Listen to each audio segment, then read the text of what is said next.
한 남편이 아내의 생일에 케이크를 사들고 퇴근하다가 교통사고를 당했다고 합니다. 다행히 목숨은 건졌지만은 한쪽 발을 쓸 수 없게 되었습니다. 처음에는 아내가 남편이 살아있음에 감사했습니다. 그러나 세월이 점점 흐르자 발을 절뚝거리며 다니는 무능한 남편이 싫어졌습니다. 그래서 아내는 남편을 무시하면서 쩔뚝이라고 그렇게 불렀다고 합니다. 그러자 마을 사람들이 모두 그녀를 쩔뚝이 부인이다 그렇게 불렀다고 합니다. 그녀는 창피해서 그 마을에서 다시 살 수가 없었습니다. 그래서 부부는 모든 것을 정리하고 다른 낯선 마을로 이사를 갔습니다. 이삿짐을 정리하는 가운데 여전히 남편이 자기에게 편지도 주고 선물로 줬던 그러한 것들을 새롭게 발견하게 되었습니다. 아내는 자기를 사랑하고 결혼해 준 이 남편을 다시 생각하게 되었습니다. 그래서 이제 이사를 가서 새로운 동네에 가서는 그 쩔뚝이 남편을 박사님이라고 불렀대요. 그러니까 마을 사람들이 진짜 박사인 줄 알고 박사님 사모님이라고 그렇게 부르더라는 겁니다. 여러분, 오늘 이 본문의 핵심은 12절에 있습니다. 그래서 성경 전체 구절 가운데 중요한 구절, 12대 구절 가운데 한 구절을 뽑으라고 하면은 오늘 마태복음 7장 12절입니다. 그러므로 무엇이든지 남에게 대접받고자 하는 대로 너희도 남을 대접하라. 이것이 율법이요 선지자니라. 그렇게 말씀했습니다. 다른 거는 몰라도 우리가 성경의 한 12대 구절 정도는 우리가 좀 이해하고 받아들이고 외우고 그렇게 살아가야 됩니다. 그러므로 무엇이든지 남에게 대접을 받고자 하는 대로 너희도 남을 대접하라. 이것이 율법이요 선지자니라. 이 말씀을 뭐라고 하느냐? 황금의 말씀이라 이렇게 이야기해서 황금율이라 그렇게 얘기를 합니다. 황금율. 율법이 무엇이겠습니까? 이 모세오경을 율법이라 그렇게 얘기합니다. 율법의 역할은 진단하는 역할을 합니다. 우리가 병원에 가면은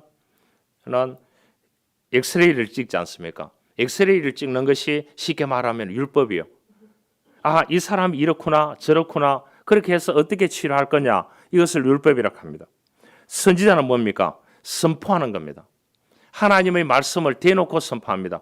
회개하라 천국이 가까웠느니라 그렇게 이야기를 하는 겁니다. 그래서 이 말씀을 황금률이라 우리가 세상의 이치도 이 말씀과 굉장히 동일한 용어로 쓰이게 만들고 있습니다. 그래서 마태복음 7장 12절은 어느 정도 외우고 내 마음속에 그리스도인으로서 하나의 모토로 삼아도 괜찮은 말씀이 오늘 이 말씀입니다. 그러므로 무엇이든지 남에게 대접을 받고자 하는 대로 너희도 남을 대접하라. 이것이 율법이요 선지자니라. 황금률이라 합니다. 여러분 이 말씀이 이론적으로는 참 멋진 말씀이에요. 그렇죠. 우리가 명언들을 모아놨는 그러한 책들도 있습니다. 그런데 실천하기는 쉬운 것이 아닙니다. 왜 그러냐? 자존심 때문에요. 왜냐? 내가 너보다 더 낫다. 이 교만이 자리를 잡고 있는 한은 항상 대접을 받으려고 하지. 자기 기득권을 밀어붙이려고 하지. 예? 자기가 양보하고 대접하고 이런 것을 싫어하는 인간의 심리를 가지고 있기 때문입니다. 여러분 나이가 들수록 높은 자리에 오를수록 지책과 직급이 올라갈수록 더 섬김받고 더 대접받고 싶은 것이 인간이 가지고 있는 원판입니다. 심리학자 가운데 융이라는 사람이 그런 말을 했습니다. 사람의 원판이 있다고. 인간의 본성이 있다고. 그 원판은 쉽게 고쳤을 수 없다 그렇게 얘기했습니다. 여러분 성격은 후천적입니다. 그렇기 때문에 이 성격은 누구를 만나느냐 이 누구와 어떤 관계를 맺느냐에 따라서 이 성격은 굉장히 바뀌기 시작합니다. 그래서 성격은 후천적인데 우리가 가지고 있는 이 본성 원판은 그렇게 쉽게 바뀌지 않는 것입니다. 바뀌려고 하면 어떻게 돼야 된다고요? 부모님을 잘 만나야 됩니다. 그런데 우리가 부모님을 선택해가 태어나지 않기 때문입니다. 그러잖아요. 다 그러면은 재벌 2세로 태어나고 싶겠지요. 안 그러잖아요. 그러나 우리의 성격은 후천적입니다. 그래서 오늘 주제의 관계의 축복입니다. 내가 어떤 사람과 어떤 관계를 맺느냐에 따라서 성격부터 시작해가지고 모든 것이 바뀌어질 수 있게 되는 것입니다. 한 소년이 엄마에게 달려와서 울먹임 말했습니다. 엄마, 산이 나를 보고 자꾸 바보라고 말해. 엄마가 물었습니다. 너가 산에게 뭐라고 했는데? 하니까 아이가 대답했습니다. 야, 이 바보야. 그렇게 얘기했습니다. 그러니까 엄마가 웃으면서 말했습니다. 그럼 내일부터 산을 향해서 야, 천재야. 이렇게 얘기해 보라는 거예요. 그러니까 산은 정말로 이 아이에게 말했습니다. 야, 이 천재야. 그렇게 얘기하더라는 겁니다. 내가 남에게 건네는 말은 산울림처럼 내게로 돌아오게 되는 것입니다. 사도행전 20장 35절에도 주는 것이 받는 것보다 복이 있다 하심을 기억하여야 할지니라 그렇게 말했어요. 인생의 황금률입니다. 여러분, 대접하는 것은 무엇을 깔고 있냐? 희생과 봉사를 깔고 있습니다. 나를 낮추는 섬김의 사람이 섬김의 사랑을 실천할 수 있는 것입니다. 대접의 결과로 복이 오기도 하지만 대접하는 삶 자체가 바로 복인 것입니다. 사람을 대접해 본 사람이 대접을 받을 수 있고 그 사람이 행복한 삶을 살아갈 수 있는 것입니다. 유명한 크리스찬 작가인 터웨인이라고 하는 분이 있습니다. 이분이 이런 말을 했습니다. 직접 실험을 해봤습니다. 개와 고양이를 한 우리에 넣어봤는 거예요. 개와 고양이는 전혀 어울리지 않지 않습니까? 그래, 개는 10번 못 해주다가도 한 번 잘해주면 개는 꼬리를 흔들게 되어 있습니다. 고양이는 9번 잘해줬잖아요. 한 번 못하면 전부 다 끝나는 겁니다. 그래서 고양이 키우는 사람들이 굉장히 힘듭니다. 알겠죠? 강아지 키우는 것보다. 우리 같이 넣었습니다. 뜻밖에도 그들은 기대를 뛰어넘어서 잘 지내는 모습을 보여주었대요. 실험을 해봐. 이번에는 새하고 돼지하고 염소를 같은 우리 속에 넣었대요.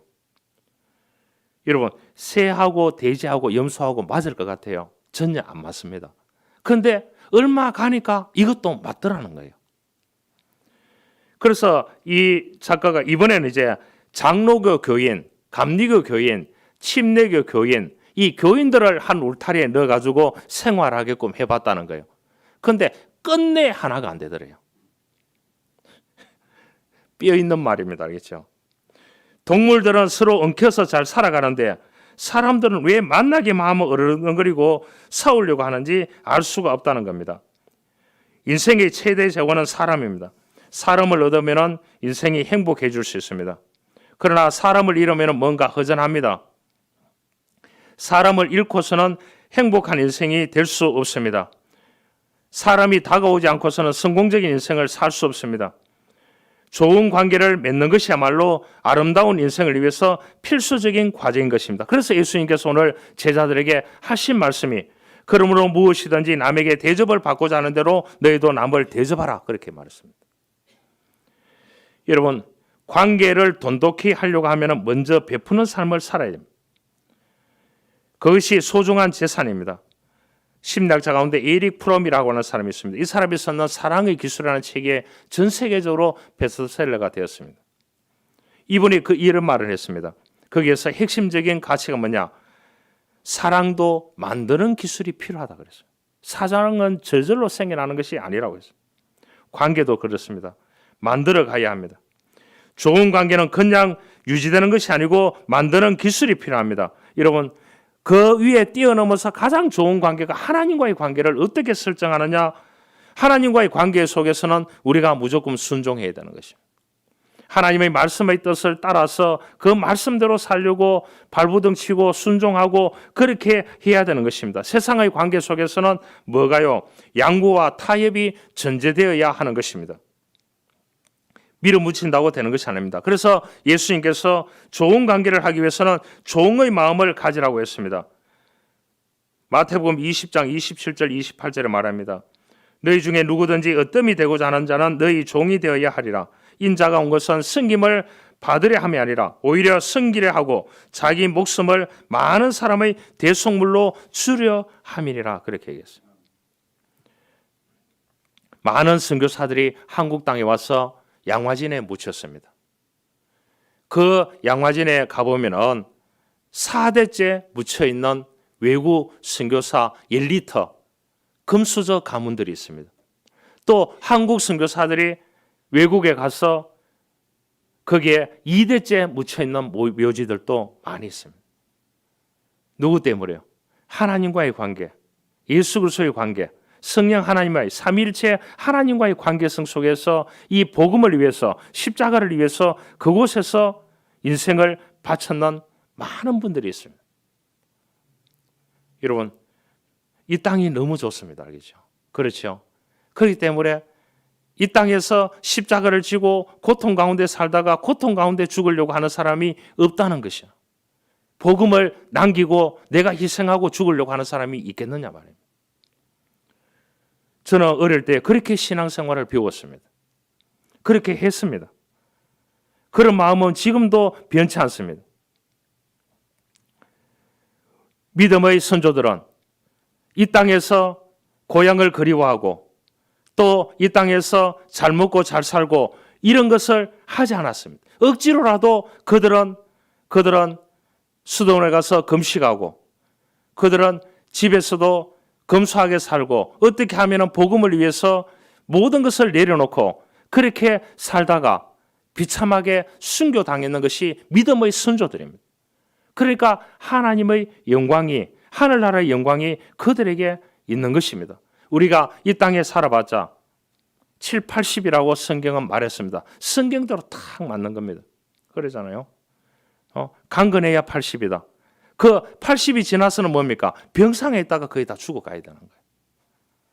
그러면 우리가 이 땅에서 하나님과의 관계를 어떻게 설정하느냐에 따라서 영원한 천국에서 영원한 하나님과의 관계 속에서 아름답게 살아가게 되는 것이 그리스도인의 삶인 것입니다.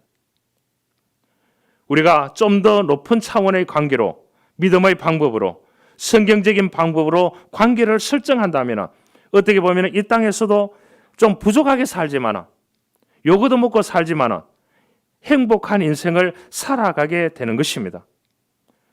세상은, 성경은 우리들에게 역설적으로 가르쳐 줍니다. 겸손하라, 양보하라, 때가 되면 너희를 높여주리라고 성경도 말합니다. 그런데 세상은 그렇지 않습니다. 세상은 무조건 밟고 올라가서 성공해라고 그렇게 얘기합니다. 예수님은 누구든지 자기를 높이는 자는 낮아지고 자기를 낮추자는 높아진다고 선을 하는데 이 말씀대로 살기가 너무나 힘이 드는 것입니다. 왜냐? 너무나 역설적이기 때문에. 그런데 한국 사람들은 너무나 힘이 드는 거예요. 왜냐? 결과를 지금 여기에서 보려고 하는 거예요. 결과를 여기에서 끝을 내려고 하는 겁니다. 사도 바울이 그랬습니다. 지구 몇 바퀴를 돌 정도로 다니면서 그가 복음을 위해서 살았습니다. 그런데 우리는 물을 주고 쉽게 말하면 기름을 주고 모든 것을 동원하지만 거두게 하시는 분은 누구라고요? 여호와 하나님. 여러분, 우리가 뿌리고 우리가 약을 치고 기름을 주고 이렇게 해서 모든 것을 농사를 짓는다고 할지라도 그 농사가 되게 하는 것은 뭡니까? 하나님께서 적절한 시기에 비를 내리게 하고 이슬을 내리게 해서 그 과일에 열매를 맺게 하는 것은 하나님의 몫이라는 것입니다. 그래서 이 사도 바울의 인생을 보면서 정말로 예수님의 인생을 예수님처럼 살았던 사람이 이 바울이었습니다. 뒤돌아보지 않았습니다. 앞만 보고 가는 겁니다. 누가 무슨 소리 해도 복음만을 위해서 살았던 사람입니다. 우리가 세상 논리와 기독교의 논리는 너무나 다르다고 보면 되겠습니다. 여러분, 우리가 사람을 얻으려고 하면 그 사람에게 칭찬도 해야 되고 격려도 해야 되고 위로하는 기술이 필요합니다. 그 기술도 누가 주느냐? 하나님이 우리들에게 주셔야 하는 것입니다. 옛날에 비석을 만드는 석공이 있었습니다. 따가운 떼약볕 아래서 땀을 흘리면서 열심히 일했습니다. 돌 모양이 다듬어지자 그는 비석 안에 특별한 글을 새겨넣기 시작했습니다. 그 모습을 유심히 보고 있던 한 고위 관리가 이런 말을 했습니다. 참으로 아름다운 비석이군요. 저도 당신처럼 사람들의 마음속에 제 이름을 새겨놓고 싶군요. 어떻게 하면 그렇게 할 수 있을까요? 그렇게 얘기하니까 석공이 이런 대답을 했습니다. 그건 어려운 것이 아닙니다. 사람들을 대할 때마다 저처럼 무릎만 꿇는다면 얼마든지 가능한 겁니다. 그러면 좋은 관계를 유지할 수 있다. 솔선수범해야 된다는 이러한 뜻을 가지고 있습니다. 주님은 이러한 사람을 좋아하는 것입니다. 여러분, 관계를 파괴시키는 적은 뭡니까? 욕심입니다. 인간의 욕심은 통제 불가능합니다. 왜냐? 이쯤 하면은 되지 싶은데 뭐라고 합니까? 조금만 덜하는 욕망이 일어나고 있기 때문입니다. 여러분, 욕심을 다스리지 못하면 관계에 금이 갑니다. 지나친 욕심은 물을 낳습니다. 산물을 낳습니다. 무기력, 무관심, 무의미를 낳게 되는 것입니다. 우리가 무관심을 다스리기 위해서는 욕심을 쓰레기통에 집어 던져야 합니다. 관계를 파괴시키는 적은 자기밖에 모르는 이기심입니다. 여러분, 좋은 관계를 맺기 위해서는 이타적인 마음을 가져야 돼요. 예수 그리스도를 믿고 믿음으로 승리하는 인생을 살고 그렇게 복음을 이 땅에 남기고 간다는 우리 믿음의 선배들은 다 뭐라고요? 이타적인 마음을 가지고 살았습니다. 우리 그리스도인들은 이 땅에서 이타적인 마음을 가지고 살아야 됩니다. 선한 마음을 가지고 그래야 좋은 관계를 유지하고 복음을 배달할 수 있기 때문입니다. 관계를 파괴시키는 바이러스가 뭔 줄 압니까? 내 안에 있는 어린아이입니다.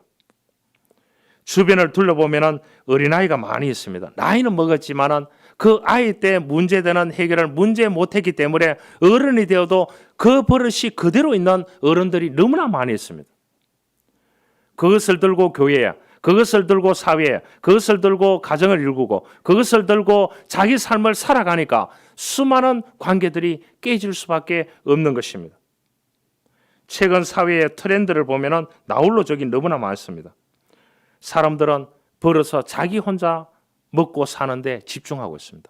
그래서 여러분 2050년이 되면은 한 사람이 직장인이 노인 2사람을 벌어 먹일 수 있는 세금을 내야 된대요. 2050년. 2050년까지 다 살겠지요. 그때 되면 어떻게 되느냐?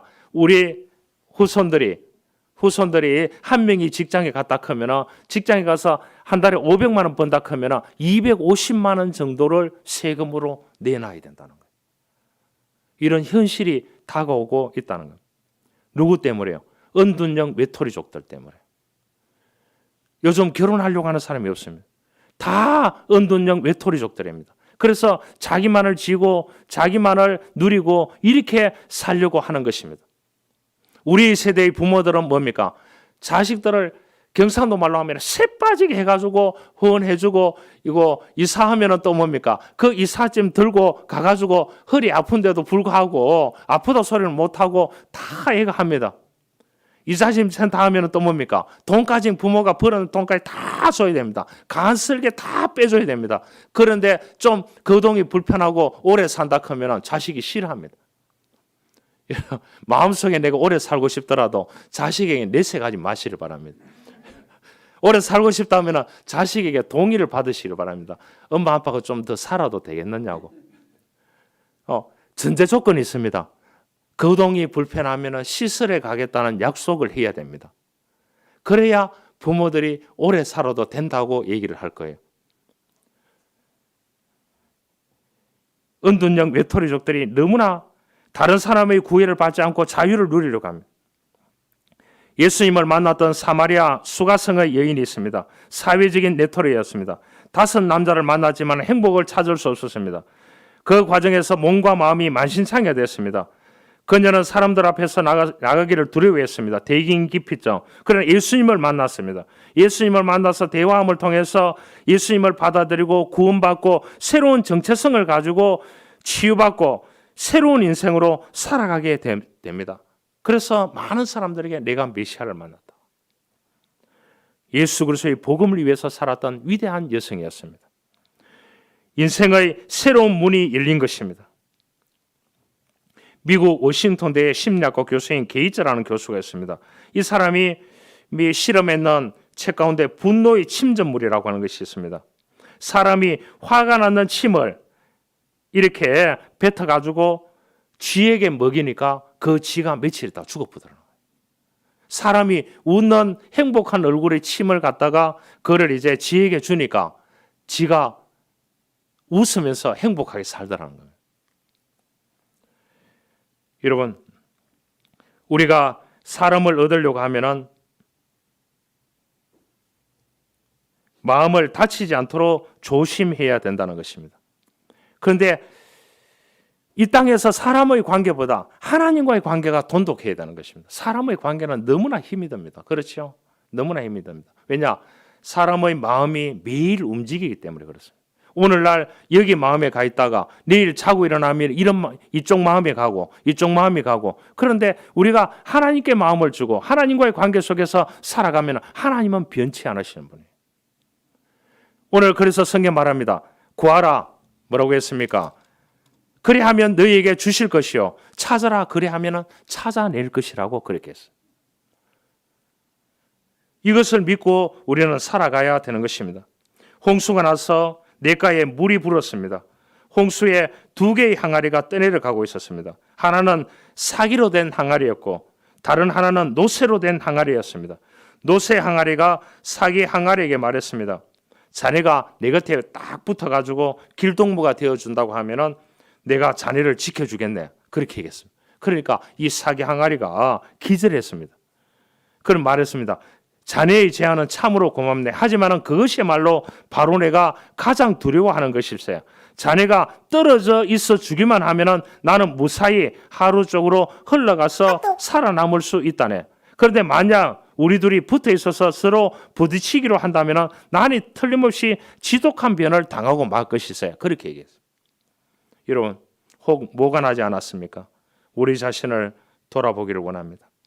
부딪히게만 하면 날카로움에 다치지 않는지, 너무 조급해 생각하지 않는지, 진리의 문제가 아니라면 이런들 어떻고 저런들 어떡하겠습니까? 마음에 조금만 여유를 간다면 관계를 확연하게 달라지게 만들 것입니다. 여러분, 사람에게 삐지더라도 하나님께는 삐지지 마시길 바랍니다. 기도를 하고 놓더라도 기다리시기를 바랍니다.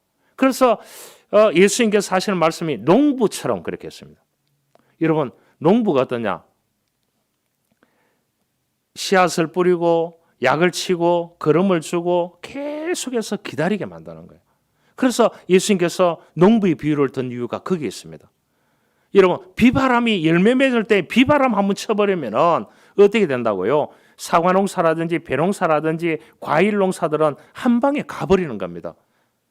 1년을 농사를 지었는데 한 방에 가버린다니까요. 왜냐? 하나님이 도와주지 않으면 끝나는 거예요. 농부의 마음을 가져라고 성경의 여러 곳에서 말씀해주고 있는 것입니다. 거두게 하시는 분은 여호와 하나님입니다. 어떻게 보면 관계는 넓고 오랜 여행입니다. 여러분, 하나님과의 관계도 하루아침에 이루어지는 것이 아닌 것입니다. 우리가 주일마다 드려서 거룩한 예배를 드리고 이런 관계를 계속 이어가야 넓고 오랜 여행인 것입니다. 사람도 하루 만나서 이 사람하고 관계가 좋아졌는데 물질이 개입하고 이권이 개입하면 오래 가지 못하게 되어 있는 겁니다. 그렇죠? 사람의 관계도 어떻게 보면 하염없이 기다려야 됩니다. 그러듯이 여러분, 사람의 관계에 실패하더라도 하나님과의 관계는 실패하면 안 되는 것입니다. 다 잃는 겁니다. 할렐루야. 그 하나님과의 관계가 좋아져야 되는 것입니다. 그것은 뭐냐? 심고 거두는 법칙이고 긴 여행이라는 것을 알아야 되는 것입니다. 아리스토텔레스는 누군가를 설득하기 위해서는 에토스, 파토스, 로고스라는 말이 있습니다. 에토스가 뭐냐? 명성, 신뢰, 호감을 주는데 이것이 뭐냐? 사람을 설득하는데 60%래요.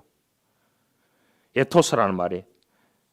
명성, 신뢰감, 호감을 주는데 사람을 설득하는데 60%가 된대요. 이 에토스가요. 그래서 어떻게 신뢰를 주느냐? 호감을 주느냐? 그래서 여러분들이 누군가가 물건을 팔러 왔을 때 신뢰감을 주고 호감을 주니까 다 사잖아요. 옛날에 방판하는 사람들에게 다 팔아줬잖아요. 지금도 그렇게 하고 있잖아요. 그게 60%래요. 파토스는 뭐냐? 친밀감, 좋은 감정 주는 거. 이게 설득의 30%래요. 이거를 파토스라고 그렇게 얘기합니다. 친밀감을 주고 좋은 감정을 주면은 그 사람을 설득하는데 30%납니다. 로고스, 논리적인 근거로, 실증적인 자료, 이런 근거로 사람을 설득하는 데는 10%밖에 되지 않는데요. 그러면 어떻게 되느냐? 사기꾼들은 에토스, 파토스만 잘 배워도 90%예요. 그래서 사기에 걸려들었는 돈이 얼마냐? 야, 작년도에 보니까 그것이 2조 몇천억이더라고요. 2조 몇천억이더라고요. 그 사람들은 뭐에 뛰어나느냐? 이 에토스, 파토스 90% 뛰어나는 거예요.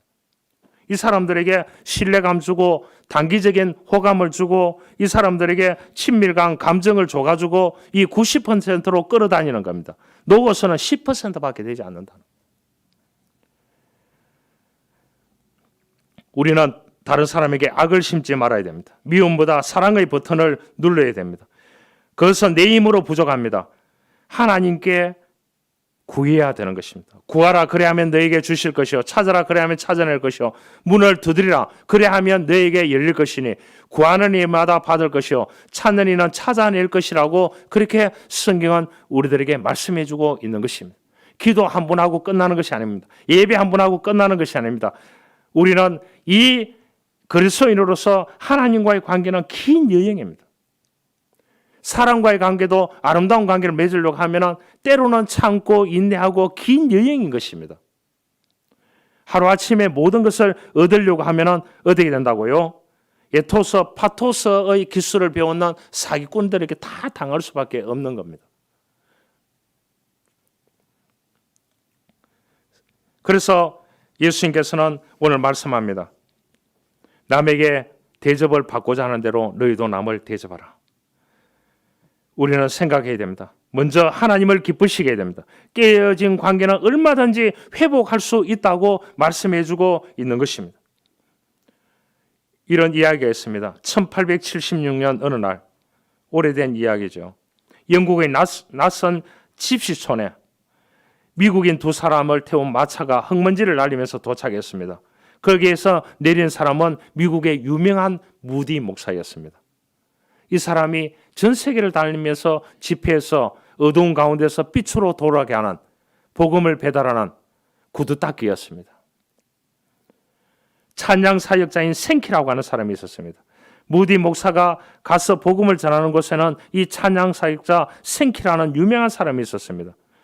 당시의 문화 속에서 소외되었던 집시들은 그 어떤 집회에도 따돌림을 당했습니다. 그래서 무디와 생키는 그 집시촌에 방문했습니다. 집회하기 전에. 그래서 이 집시들에게 말을 건넸습니다. 그런데 한 집시 소년이 있었습니다. 생키는 손을 뻗어서 그 집시 소년의 머리를 쓰다듬어 주면서 이렇게 말했습니다. 얘야 힘을 내거라. 앞으로 너는 유명한 설교자가 될 것이다. 그렇게 얘기했습니다. 하지만 그 말이 실현되는 것은 불가능해 보였습니다. 그 소년은 어머니는 몇 년 전에 천연두로 죽었습니다. 소년은 글도 거의 알지 못합니다. 최근에 아버지가 그리스도를 알게 되었지만 그 아이는 아직 그리스도를 모르는 겁니다. 13년 후에 그 소년은 생키의 격려대로 젊은 전도자가 되었습니다. 그렇게 하고 브루클린의 어느 공원에서 우연하게 생키를 만났습니다. 13년 만에요. 이 소년이 그런 말을 했습니다. 13년 전에 나를 기억하십니까? 그때 당신이 나에게 위대한 설교자가 되리라고 했는데 내가 위대한 설교자가 되었습니다. 위대한 설교자가 되었습니다. 그 소년이 접니다. 이 생기가 있는 말 한마디가 이 소년에게 인생이 바뀌어지게 되었는 것입니다. 영국의 유명한 수상이었던 처칠이 그런 말을 했습니다. 비판적인 사람은 모든 가능성 속에서도 어려움을 찾아내지만 낙관적인 사람은 모든 어려움 속에서도 가능성을 찾아낸다고 그렇게 말을 했습니다. 한 이야기를 하고 말씀을 마치려고 합니다. 1892년 시카고에서 태어났는 솔맨이라고 하는 미국이 자랑하는 위대한 화가가 있습니다. 그 대표적인 작품 가운데 하나가 헤드 오브 크리스트라고 하는 예수님의 초상화입니다. 그래서 기독교 서점이나 이런 데 가보면 예수님의 초상화는 거의 다 이 솔맨이 만들었는 헤드 오브 크리스트라고 하는 이 작품입니다. 오늘까지 가장 많이 알려져 있고 가장 많이 팔리는 것이 누구냐? 이 솔맨이라고 하는 미국이 자랑하는 작가가 그렸는 그림입니다. 이분의 이야기를 하려고 합니다. 이분은 1917년 결혼하고 얼마 안 돼서 젊은 나이에 중병에 걸렸습니다. 정밀 진단한 의사가 그에게 사형 선고를 내렸습니다. 당신의 병명은 임파선 결핵입니다.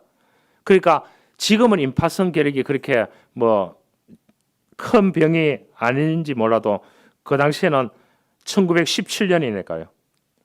당신의 생명은 길어야 석 달 정도입니다. 이렇게 해요.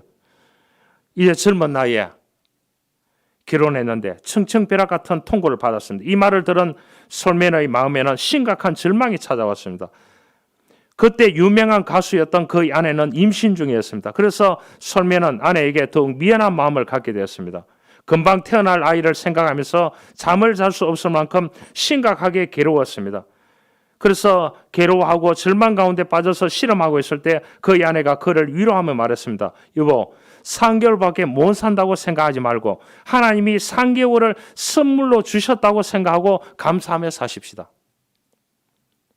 아무도 원망하지 맙시다. 3개월이 얼마나 소중합니까? 천금 같은 시간을 가장 아름답게 만들어 봅시다. 3개월이 살 수 있게 해주신 하나님께 감사하십시다. 아내가 그런 말이에요. 솔맨은 아내의 말을 꼼꼼히 생각한 끝에 더 원망과 불평의 말을 하지 않고 아내의 말대로 남은 3개월 동안 오직 감사하며 살겠다고 다짐을 합니다. 그때부터는 그는 모든 것에 감사했습니다. 그러면서 그의 생애의 마지막 작품의 그림을 그렸는 것이 헤드 오브 크리스트라고 하는 이 예수님의 초상화 그림입니다. 오늘 있는. 그런데 놀라운 기적이 나타났습니다. 시한부 3개월이 지났는데 죽지 않습니다. 몸이 약해지는 것이 아니라 몸이 더 건강해졌습니다. 그래서 병원에 가서 진단해 보았더니 임파선 결핵이 깨끗하게 사라졌다는 거예요.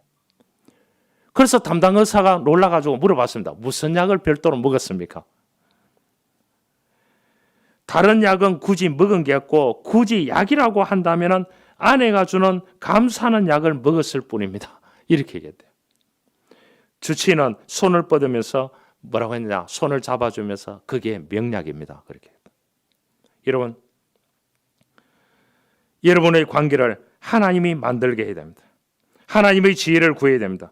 예수 그리스도의 마음으로 돌이켜야 합니다. 성령의 도우심을 받아야 합니다. 관계의 회복의 가능성을 믿음으로 열어젖혀야 하는 것입니다. 그러면 하나님께서 역사하시면 그 관계가 회복되리라 믿습니다. 그 하나님께 믿고 맡기고 아름다운 관계의 열매를 맺을 수 있는 저와 여러분들이 될 수 있기를 주님으로 축원합니다. 하나님 감사합니다. 오늘 성경은 우리들에게 말씀하고 있습니다. 무엇이든지 남에게 대접받고자 하는 대로 대접하라고 했습니다. 구하라 그러면 찾을 것이라고 했습니다. 문을 두드리라 그러면 열릴 것이라고 했습니다. 오늘 이 말씀을 우리 가슴 속에 아버지 하나님 주여 받아들이기를 원합니다. 그래서 하나님과의 관계 속에서 아름다운 관계를 통해서 이것이 사람들 이 세상 속에서도 좋은 관계 맺고 승리하는 인생을 살아갈 수 있도록 우리 온 교우들을 축복하시고 은혜와 은총을 베풀어 주옵소서. 우리 교우들 오늘 또 해외에서 먼 타지에서 또한 온라인 예배로 각자의 삶의 자리에 있는 우리 믿음의 식구들을 하나님 지켜주시고 인도하여 주시고 은혜와 은총을 베풀어 주옵소서. 구주 예수 그리스도의 이름으로 기도하옵나이다. 아멘.